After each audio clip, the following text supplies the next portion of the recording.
বিসমিল্লাহির রহমানির রহিম। আসসালামু আলাইকুম। আজকের আমরা আলোচনা করব দেওয়ানি কার্যবিধি 1908 এর ধারা 16 নিয়ে। ধারা 16তে বলা হয়েছে, যেখানে বিষয়বস্তু অবস্থিত সেখানে মামলা দায়ের করতে হবে।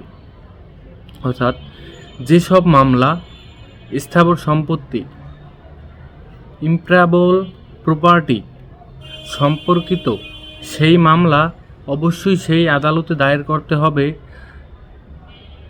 যার স্থানীয় এখতিয়ারের মধ্যে সম্পত্তিটি অবস্থিত।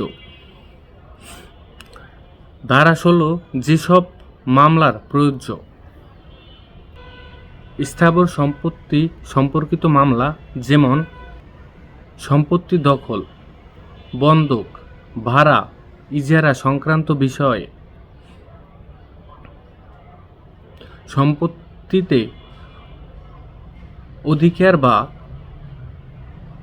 স্বত্ব ঘোষণা, সম্পত্তির ক্ষমতা পূরণ,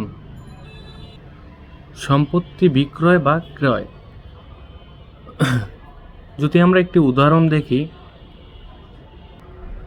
যদি জমি রাজশাহীতে অবস্থিত হয়, তাহলে মামলা অবশ্যই রাজশাহী আদালতে দায়ের করতে হবে। এখানে মনে রাখতে হবে, ওই জমির মামলা ঢাকায় হবে না। যদিও পক্ষগুলো ঢাকায় থাকে। ধারা 14 এর উদ্দেশ্য সাক্ষী ও দলিল সহজে উপস্থাপন করা,